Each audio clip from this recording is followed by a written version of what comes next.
بسم اللہ. تو رخصت کی دو قسمیں، رخصت حقیقتاً اور رخصت مجازاً. رخصت حقیقتاً کی دو قسمیں، احق اور غیر احق. اور رخصت مجازاً کی دو قسمیں، اتم اور غیر اتم. ٹھیک ہے جی. رخصت حقیقتاً احق اور رخصت حقیقتاً غیر احق، اس کا بیان ہو چکا. جی. رخصت مجازاً کی دو قسمیں، رخصت مجازاً اتم اور رخصت مجازاً غیر اتم. جی. ذہن میں رکھیں، پہلی بات آپ کو بتائی، رخصت مجازاً اسے کہا جائے گا کہ جو سرے سے مشروع ہی نہیں ہے. سرے سے مشروع ہی نہیں ہے، وہ رخصت مجازاً ہے. تو اس کو رخصت پر مجازاً ہی کہا جا رہا ہے، کیونکہ حقیقتاً رخصت تو تب ہوتی جب کہ عزیمت مشروع ہوتی. جی. جب عزیمت مشروع نہیں، رخصت ہی رخصت ہے، تو پھر وہ رخصت تو نہیں ہے، حکم اصلی ہے. جی. بات سمجھے؟ جی. وہ حکم اصلی ہے جب عزیمت نام کی یہاں کوئی چیز نہیں ہے. جس کو ہم عزیمت کہیں اس کے مقابلے میں اس کو رخصت کہیں. آپ سمجھ رہے ہیں؟ جی. جب اس عزیمت ہی نہیں ہے، مشروع ہی نہیں ہے عزیمت، تو پھر اس کو رخصت تو حقیقتاً نہیں رخصت کہا جا سکتا. حقیقتاً جو رخصت ہوتی ہے وہ عزیمت کے مقابلے میں آتی ہے، عزیمت رہی نہیں ہے. بات سمجھے؟ جی. لہذا یہ وجہ ہے اس کے رخصت مجازاً کہلانے کی. جی. مجازاً کیوں بول رہے ہیں؟ اس لیے کہ یہاں پر عزیمت نام کی کوئی چیز نہیں ہے. جی. اتنی بات سمجھے؟ جی. پھر مجاز میں اتم اور مجاز میں غیر اتم، یہ کیسے فرق کریں گے؟ یہ بات ذہن میں رکھ لیں. عزیمت مشروع نہیں اور کسی مادہ میں بھی مشروع نہیں. عزیمت مشروع نہیں لیکن محل رخصت میں مشروع نہیں، فی الجملہ مشروع ہے. دو صورتیں. رخصت جسے ہم مجازاً کہہ رہے ہیں، ایک یہ ہے کہ عزیمت سرے سے ہی مشروع نہیں، نہ محل رخصت میں نہ اس کے ما سوا. دوسرا، محل رخصت میں تو عزیمت مشروع نہیں، لیکن اس کے علاوہ کسی مادہ میں عزیمت مشروع ہے، فی الجملہ عزیمت مشروع ہے. سمجھے بات کو؟ رخصت مجازاً کے تحت یہ دو صورتیں ہیں. بات میں توجہ ہے.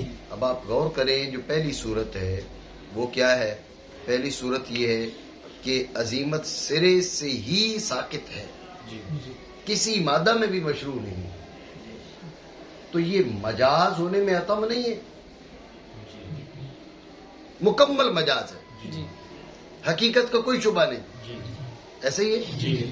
اچھا، محل رخصت میں عزیمت مشروع نہیں، باقی بعض اوقات آپ عزیمت پہ عمل کر سکتے ہیں یا کرتے ہیں یا کرنا ضروری ہے. اس محل میں تو آپ عزیمت پہ عمل کر ہی نہیں سکتے، باقی دوسرے مواضع میں کر سکتے ہیں. تو اب یہ رخصت حقیقیہ کے ساتھ کچھ تو کچھ مشابہت ہو گئی ہے. سمجھے بات کو؟ رخصت حقیقیہ میں ہم نے کیا کہا تھا کہ محرم بھی قائم ہے، ایک میں حرمت بھی قائم تھی، ایک میں محرم قائم تھا اور حرمت مؤخر تھی، لیکن محرم قائم تھا، محل رخصت میں بھی قائم تھا. سمجھ رہے بات کو؟ اس لیے ہم نے اس کو رخصت حقیقتاً کا نام دیا تھا. یہاں پر جو رخصت ہے، محل رخصت میں تو عزیمت ہے ہی نہیں. پھر دیکھا جائے گا کہ اور کسی مادہ میں ہے یا نہیں ہے، فی الجملہ مشروع ہے یا نہیں ہے. سرے سے مشہور ہو تو اب یہ مجاز ہونے میں تو اتم ہے. اس اتم اس لحاظ سے کہہ رہے ہیں کہ اس میں حقیقت کا شبہ ہی نہیں ہے، حقیقت کے ساتھ کوئی مشابہت ہی نہیں ہے، برخلاف اس کے اگر فی الجملہ وہ مشروع ہو تو حقیقت کے ساتھ شبہ ہے، قدر مشابہت ہے. اب بات سمجھے نہیں سمجھے؟ یہ دو قسمیں ہو گئی رخصت مجازاً کی. بات آپ سمجھے نہیں؟ آسان لفظوں کو اس کی مثال سمجھ لو، پھر کتاب کی طرف متوجہ ہوتے. اب دیکھیں نا، جو امم سابقہ پر جو چند ایک امور تھے، کچھ سختیاں تھیں، شریعت مطہرہ نے کسی کے ساتھ کسی دور میں ناانصافی نہیں کی. یہ بات ذہن میں رکھنا.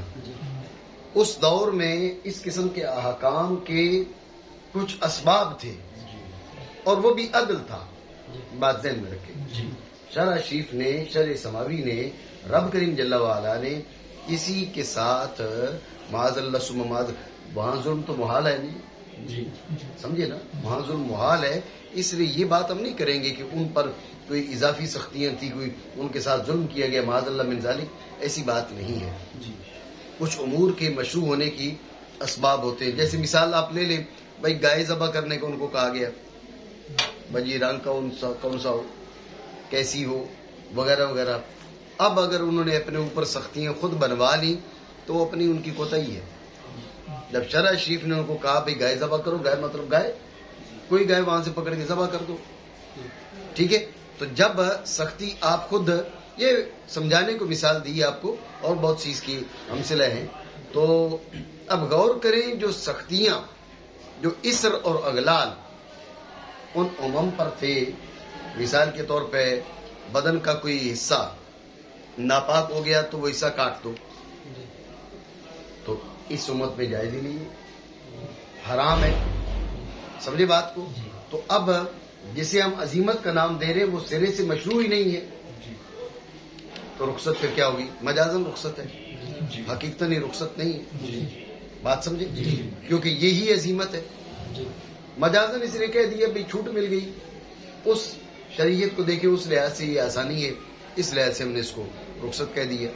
بات سمجھے؟ دوسری صورت یہ ہے کہ بھئی مثال کے طور پہ آپ دیکھ لیں کہ ایک آدمی ہے، وہ حالت اضطرار میں مر رہا ہے وہ، اور اس کے سامنے خنزیر کا گوشت پڑا ہوا ہے. اب خنزیر کا گوشت اس کے لیے حرام ہے ہی نہیں، حرام ہی نہیں ہے. مطلب اگر وہ نہیں کھاتا اور مر جاتا ہے تو گناہگار مرے گا. جیسے اس کے سامنے کھانا رکھا ہوا ہے اور وہ نہیں کھاتا اور مر جاتا ہے تو گناہگار مرتا ہے. یہی معاملہ خنزیر کے گوشت کا اس کے سامنے موجود ہے، وہ نہیں کھاتا اور مر جاتا ہے تو گناہگار مرے گا. شراب موجود ہے اور اس کو پی کر اپنی جان نہیں بچاتا تو گناہگار مرے گا. کیونکہ اس محل میں سرے سے حرام ہی نہیں ہے. سمجھے بات کو؟ لیکن کیا فی الجملہ اس کی حرمت ہے؟ نہیں، فی الجملہ تو ہے، دیگر مواضع میں ہے. تو اس محل میں چونکہ سرے سے حرام نہیں ہے، اس لیے ہم اس کو حقیقتاً رخصت نہیں کہہ سکتے، کیونکہ حقیقتاً رخصت عزیمت کے مقابلے میں آتی ہے. یہاں پر عزیمت اور کچھ ہے ہی نہیں، یہ ہی عزیمت ہے. تو رخصت اس کو کہا جانا مجازن ہے. آپ سمجھ رہے ہو بات کو؟ لیکن فی الجملہ فی بعض الاوقات وہاں پر کیا ہے، وہ عزیمت مشروع ہے. اس لیے ہم اس کا حقیقت کے ساتھ شبہ ہونے کی وجہ سے ہے مجازن لیکن غیر اتم. اور پہلی کیا ہے؟ مجازن اتم. بات سمجھے نہیں؟ اتم کا پھر مجازن کے تحت ذہن میں رکھنا. حقیقتاً کے تحت احق کا تعلق کہاں پر ہوگا؟ احق وہاں بولا جائے گا جہاں حرمت بھی قائم ہوگی. محرم ہے، حرمت قائم نہیں ہے تو غیر احق بن جائے گا. سمجھے بات کو؟ یعنی یہ ذہن میں رکھو کہ حقیقتاً احق اور حقیقتاً غیر احق، اس میں حقیقتاً احق جو ہے وہ طاقتور ہے، محرم بھی ہے، حرمت بھی ہے. حقیقتاً غیر حق، محرم میں حرمت مؤخر ہے. بات سمجھے؟ اور اس کے مقابل مجازن کو سمجھو. رخصت مجازن یہ ہے کہ مجازن اتم اور غیر اتم. اتم اس کو مجاز ہونے میں اتم اس کو کہیں گے کہ جہاں پر سرے سے ہی مشروع نہیں ہے عزیمت. جب عزیمت سرے سے مشروع نہیں ہے تو مجاز ہونے میں کامل نہ ہوا. مجاز ہونے میں کامل ہے، مطلب اکمل درجے کا مجاز ہے. اکمل درجے کی رخصت نہیں ہے، ذہن میں رکھنا. اگر اکمل درجے کی رخصت کہو گے تو معاملہ الٹا ہونا چاہیے تھا. اکمل درجے کا مجاز ہونا یعنی سرے سے حقیقتاً ہے ہی نہیں. رخصت حقیقی ہے، اس کو سرے سے کہہ ہی نہیں سکتے. کب نہیں کہہ سکتے کہ عزیمت کہیں پر بھی مشروع نہیں ہے، یکسر ساکت ہے، اس کو ادا کر ہی نہیں سکتے. کرے گا تو گناہگار ہوگا. سمجھے بات کو؟ یہ کیا ہے؟ یہ ہے مجاز ہونے میں اتم ہے. مجاز لیکن قدر کم ہے. وہ کیا یہاں پر ادا نہیں کر سکتے، اس کے علاوہ بعض اوقات یہ ادا کیا جاتا ہے. بات اب سمجھیے. بہرحال مجاز کی دو نو میں سے اتم جیسا کہ ثابت کر دیا گیا ہم سے شدت اور گلوں کے توق، یعنی جو پچھلی امم میں مشروع تھے اس مشروعیت کے مختلف اسباب ہو سکتے ہیں. سمجھے بات کو؟ اس میں کئی حکمتیں ہو سکتی ہیں، بات ذہن میں رکھے. معاذ اللہ ثم معاذ اللہ، یہاں پر ظلم کا تصور نہیں ہے شرع شریف میں، ٹھیک ہے نا؟ تو بھائی پھر اتنی سختی، اس سختی کے کئی اسباب ہو سکتے ہیں، ٹھیک ہے نا؟ اب طبیب جانتا ہے کہ کون سی دوا کس مریض کے لیے مفید ہوگی. اب ایک آدمی کہتا ہے بھئی بخار اس کو بھی ہے، بخار مجھے بھی ہے، اسے تو جناب والا صرف ٹیبلٹ دے رہا ہے، مجھے ٹیکا بھی لگا رہا ہے، انجیکشن لگا رہا ہے وغیرہ.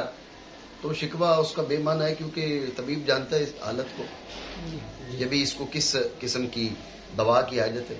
آپ سمجھ رہے ہو بات کو؟ تو اب جو دور ہے، جو حالات ہیں، جس قسم کے لوگ ہیں، جس قسم کا ماحول ہے، بات سمجھ رہے ہو؟ تو اب شرع شریف بہتر جانتی ہے کہ ان کے لیے کیا حکم ہونا چاہیے. دیکھیں نا، شریعت اسلامی میں بھی پہلے احکام نازل ہوئے پھر منسوخ کر دیے گئے. پہلے احکام میں آسانی پھر سختی بھی کر دی گئی. ابتدائی اسلام میں ربا کی حرمت نازل نہیں ہوئی، آگے چل کے ربا کی حرمت نازل ہو گئی. سمجھے بات کو؟ ابتدائی اسلام میں شراب کی حرمت نازل نہیں ہوئی، تدریجاً شراب کو حرام کر دیا گیا. سمجھے بات کو؟ تو اس طرح کی بہت سی مثالیں ابتدائی اسلام میں کچھ باتیں، کچھ احکام نازل ہوئے، آگے چل کے ان کو منسوخ کر دیا گیا.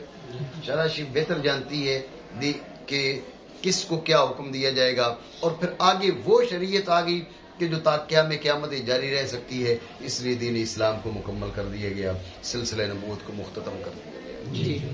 آپ سمجھ رہے بات؟ یہ نام رکھا جاتا ہے رخصت مجازن. کیوں؟ اس لیے کہ عظیمت سرے سے ساکت ہے، ادا کی نہیں جا سکتی، کوئی بات کریں، کیونکہ اصل ساکت ہے نہیں، باقی مشروع تو نہ ہوا رخصت مگر مجازن. حقیقتاً رخصت نہیں ہے، حقیقتاً رخصت وہ ہے کہ عظیمت مشروع ہوتی، عظیمت اس کے مقابلے میں ہے ہی نہیں. ٹھیک ہے، اس حیثیت سے کہ وہ نسخ ہے محض برائے تخفیف، تو شریعت مطالعہ نے آسانی کر دی. اس آسانی یہ ہے وجہ مناسبت، آسانی آ گئی نا. رخصت میں بھی آسانی ہوتی، اس میں بھی آسانی ہوتی.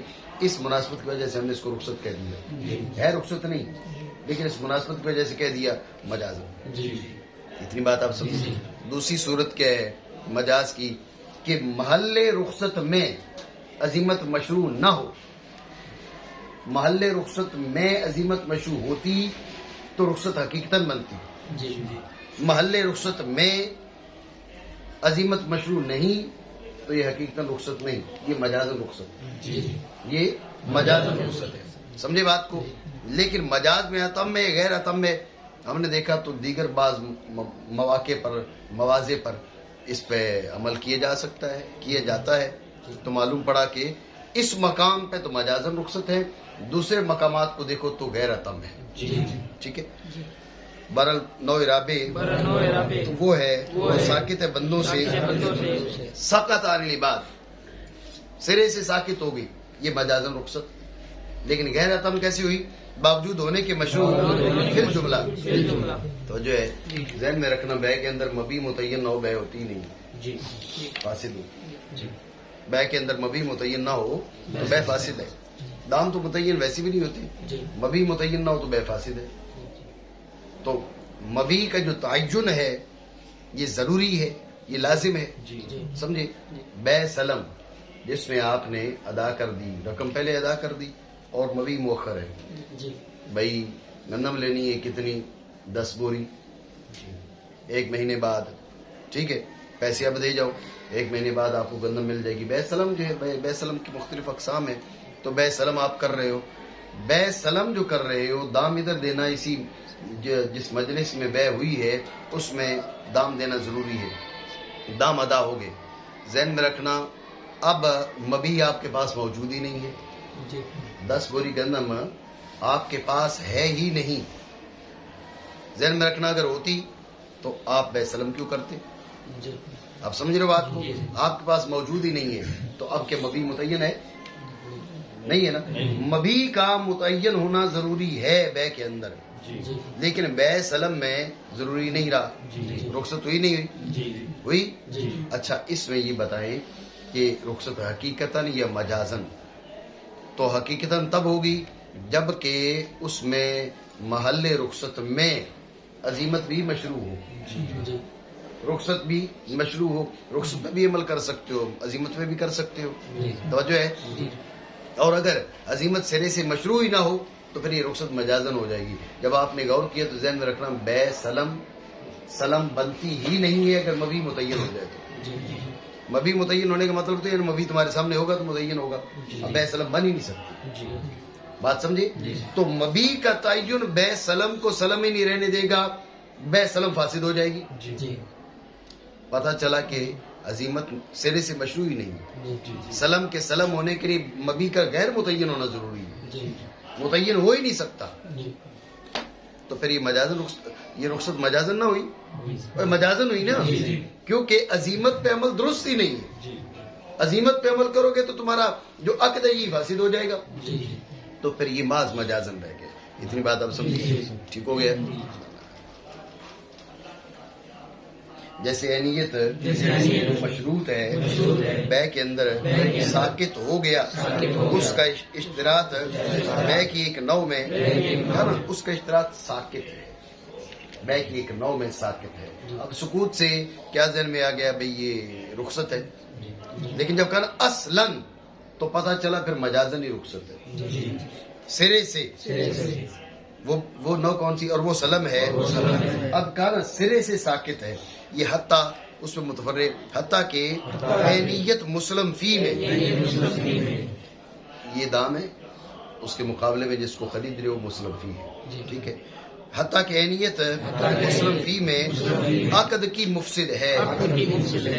بات آپ سمجھے نہیں, لہذا رخصت مجازن ہے, لیکن اتم نہیں ہے مجازن, کیونکہ دیگر موازی میں مشروع ہے نہیں ہے. بے سلم کے علاوہ مبی کا تعین ضروری ہے, اپنے تعین پر باقی ہے.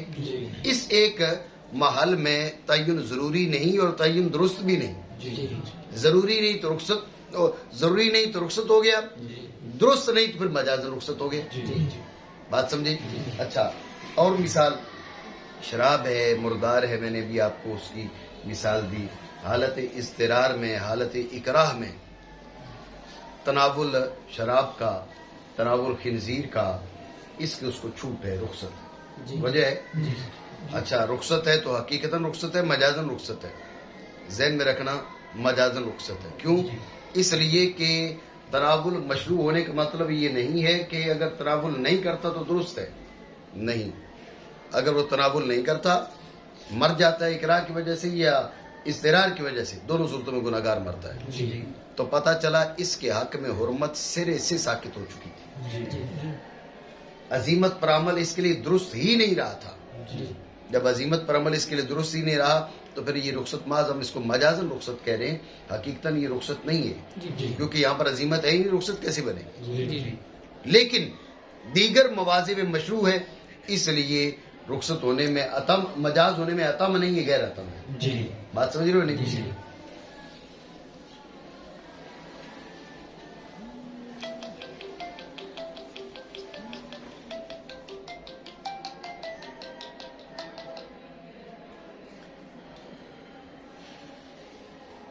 چلتا رہے, بات سمجھے آپ؟ مانا کریں. اور اسی طرح شراب اور مردار ساکت ہو گئی, ان دونوں کی حرمت مکرہ اور مضطر کے حق میں سرے سے ہی مضطر ہو گئی. کیوں؟ قال الاستثناء ہے, کیونکہ جب حرمت کا بیان ہو رہا تھا الا من اضطر, اب حرمت کا بیان جب استثناء فرمایا تو معلوم پڑا کہ مستثنیٰ کا جو حکم ہے, مستثنیٰ منو کا حکم الگ اور مستثنیٰ کا حکم الگ, ایسے نہیں.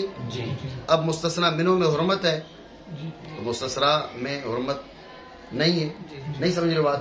اگر مستثنیٰ میں بھی حرمت ہے تو پھر مستثنا منو اور مستثنا کو حکم ایک ہو گیا. بات سمجھے نہیں؟ ایک ہوتا نہیں ہے ورنہ استثناء کا فائدہ نہیں ہے. یہ استثناء دلالت کر رہا ہے کہ مستثنا منو کا حکم الگ ہے، مستثنا کا الگ ہے. مستثنا منو کو حکم کیا تو حرمت تھا، مستثنا کو حکم حرمت نہیں تو کیا بچا؟ اباحت. سمجھے بات کو؟ جب حرمت نہیں تو اباحت، تو لہذا مضطر جو ہے اس کے حق میں حرمت ہے ہی نہیں، سرے سے نہیں ہے.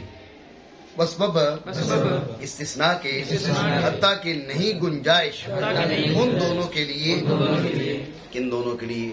مکرہ اور مضطر کے لیے. صبر ان دونوں سے، کن دونوں سے؟ شراب اور مردار سے. بات سمجھے ہو؟ غور کرنا.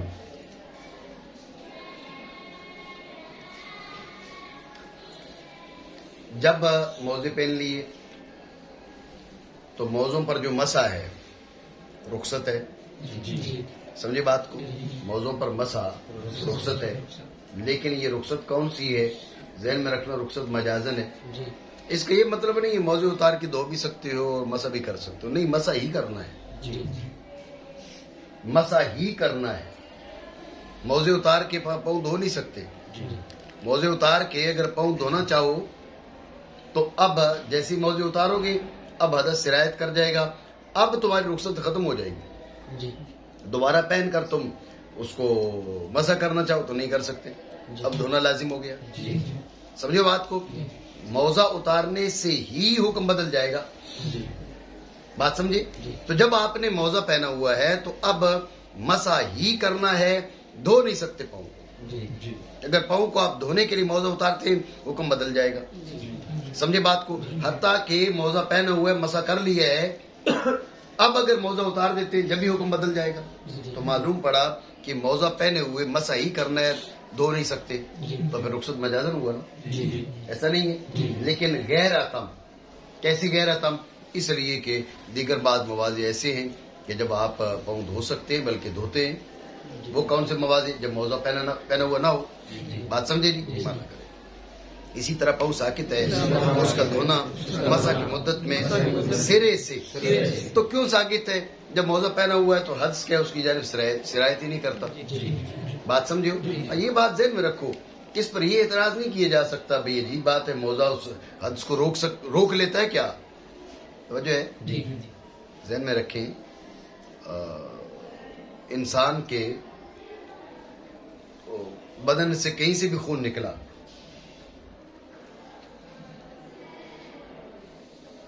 وضو ٹوٹ گیا. جی بدن سے کہیں سے بھی خون نکلا، سبیلین میں سے کچھ نکلا، وضو ٹوٹ گیا. اب نکلا سبیلین سے، دو پاؤں رہے ہو، پاگل ہو کیا؟ نکلا سبیلین سے، دو ہاتھ رہے ہو، چہرہ دھو رہے ہو، سر کھمسا کر رہے ہو. جی تو شریعت مطہرہ نے فرمایا کہ بھئی تم ان مقامات کو دھو. ایسے ہے نا؟ تو جب جو ناپاکی ہے بدن کے اور حصے سے نکلی، دھویا اور حصے کو جا رہا ہے، کس کی مان کے؟ شریعت کی مان کے. شریعت نے کہا کہ بھئی تمہارا وضو ٹوٹا ہے تو بدن کے فلاں اعضاء کو دھونا ہے، فلاں عضو کا مسح کرنا ہے آپ نے. وہاں پر شریعت کی بات مانیں گے، اپنی عقل کو دخل نہیں دیں گے. عقل کے دخل کا مطلب تو یہ تھا بھائی یہاں سے خون نکلا اس کو دو اور بات ختم ہے. پورا وضو کیوں کریں بھائی؟ سمجھے بات کو؟ اور اگر اعضاء وضو سے ہٹ کر کسی جگہ سے خون نکل آتا ہے تو بس اس جگہ کو دھو لو، ختم ہے. اعضاء وضو میں سے کسی جگہ کو بھی نہ دھو. عقل کا تقاضا تو یہ تھا نا. لیکن وہاں پر آپ عقل کی بات نہیں کرتے، وہاں پر آپ شرع کی بات کرتے. سمجھے بات کو؟ تو اب اگر شریعت مطہرہ نے کہا کہ جب تک موزہ پہنے ہوئے رکھو گے اب حدث جو ہے وہ پاؤں کی طرف سرایت نہیں کرے گا. بظاہر تو موزہ کو ایسا آگے ڈنڈے لے کر تھوڑے کھڑے حدث کو آنے نہیں دے رہا، آگے نہیں آنا بھائی. جی تو ظاہری طور پر ہماری سمجھ سے بات مال آتا رہے، لیکن جیسے حدث کے معاملے میں ہم نے شریعت کی بات مانی تو یہاں کون سی رکاوٹ ہے؟ سمجھے بات کو؟ یہ ان لوگوں کی بات کی جو کہتے ہیں جی جو ہے نا مطلب کہ موضوع پر مسح کے معاملے میں ان کا اعتراض ہے کہ بھئی موضع کیا رکاوٹ بن جاتا ہے. بھائی موضع کو شریعت نے مقرر کیا. جب موضع کو شریعت نے مقرر کیا تو وضو بھی تو شریعت نے مقرر کیا تھا نا. خون کان سے نکلے دھو پاؤں رہے ہیں بھائی، یہ اتنا بڑا فرق. یہ بیچ میں بدن کا کوئی حصہ دھونا ضروری نہیں ہوا، پاؤں دھونا ضروری ہو گیا. لیکن شریعت نے کہا، وہاں شریعت کی بات ہم نے مانی. تو دھونا بھی شریعت کی بات مان کر تھا، تو اگر نہیں دھو رہی شریعت کی مان کر تو اس پہ کون سا اعتراض ہے؟ بات سمجھے؟ جیسے غیر مقلد کہتے ہیں بھائی جیسے تم جو ہے نا کنواں ناپاک ہو جائے تو اس میں سے اتنے ڈول نکالو، اتنے ڈول نکالو، اتنے ڈول نکالو. تو یہ کہتے ہیں جی حنفیوں کا ڈول جو ہے، دیکھیں نا یہ گھٹیا طریقہ ہے. یہ میں آپ کو بتاؤں، یہ دیندار جو ہے نا کہلانے والوں کا گھٹیا طریقہ ہے اس قسم کے اعتراضات احکام شرعیہ پر. وہ جی حنفیوں کا ڈول جو ہے نا چن کے ناپاک پانی کو نکال کے لے آتا ہے. جی یہ کوئی بات ہے کرنے والی؟ بات یہ کہ احکام شرع جو ہے، یہ جو اس کے احکام ہیں، کنویں کی پاکی کے احکام، یہ سارے منقول ہیں. یہ کیسی نہیں ہے، یہ احکام منقول ہیں. اور دوسری بات یہ ہے کہ چلے ہمارا ڈول جو ہے وہ ناپاک پانی کو چن کر نہیں نکالتا. آپ یہ بتائیں کہ آپ کنواں کیسے پاک کریں گے؟ عقل کا تقاضا تو یہ ہے نا جی، بھائی کنواں ناپاک ہو گیا، اب اس میں سے پانی سارا نکالو. نکل گیا، نکلنے کے بعد دیواریں پاک ہو گئی؟ نہیں ہوئی، وہ تو ناپاک کھڑی ہیں. جی تو دیواروں کو اچھی طرح دھوو، اور دھوو بھی ایک آدھ بار نہ دھوو، کیونکہ پانی تھا دیواروں کے اندر، نہ جانے کہاں تک اندر گھس گیا ہوگا ناپاک پانی. اندر سے جناب والا مٹی ساری دھو دھا کے نکالو باہر. وہ اس کے نیچے جو پیندا ہے کنویں کا، اس کو بھی انتہائی نیچے تک کھودو جہاں تک تری موجود ہے. جی کیوں؟ جہاں تک تری موجود ہے وہاں تک تو ناپاکی ہے، ناپاک پانی وہاں پہنچ گیا. تو تمہارا کنواں کیسے پاک ہوتا ہے؟ یہ بات اگر آپ کرتے ہیں تو تمہارا کنواں بھی تو پاک ہو جاتا ہے نا. اگر عقل کی بات کرو پھر تو یہ پاک ہونا ہی نہیں چاہیے. اگر عقل کی بات کرو تو ناپاک ایک بار کنواں ہو گیا تو اب تا قیامت اس کو پاک ہونا ہی نہیں چاہیے، سوائے اس کے کہ اس کو الٹا کر کے اندر سے اچھی طرح خشک کرو، خوب جو ہے نا وہ نچاڑ کے جناب والا رکھو، تو جب پاک ہونے کی صورت بن سکتی ہے. ایسے تو پاک ہوتا ہی نہیں ہے.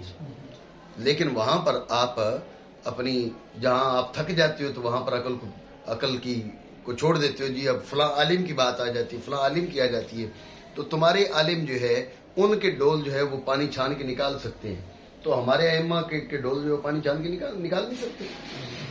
اس لیے یہ جاہلانہ باتیں ہیں، اور یہ اس قسم کے اعتراضات کرنے والے احکام شریعہ پر ان کا انداز ہی جاہلانہ ہے. سمجھے بات کو؟ اجتہادی احکام ہیں یا منقولات ہیں، فقہی ہیں، فرعی ہیں، ان پر اس قسم کے جو اعتراضات ہیں محض جاہلانہ ہیں. تو یہاں پر بھی جو موضوع کے بارے میں نے کہا بھئی یہ کیا یہ حدث کو روک کے کھڑا ہو جاتے موضوع؟ تو بات یہ کہ اگر حدث جا رہا ہے، شریعت نے کہا خون جو کان سے نکلا ہے اور حدث پاؤں میں چلا گیا ہے، تو شریعت ہی نے کہا بھئی موضوع پہن لیے تو نہیں گیا. بھیجا بھی شریعت نے تھا، روکا بھی شریعت نے ہے، جانے کا حکم بھی شریعت نے فرمایا تھا، نہ جانے کا حکم بھی شریعت نے فرمایا ہے.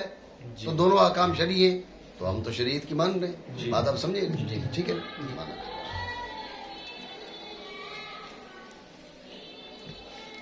اسی طرح پاؤں ساکت ہے اس کا دھونا مدت مسح میں سرے سے جو ساکت ہے بسبب نہ سرایت کرنے حدث کے اس کی جانب سرے صلات پر پڑھتے ہیں.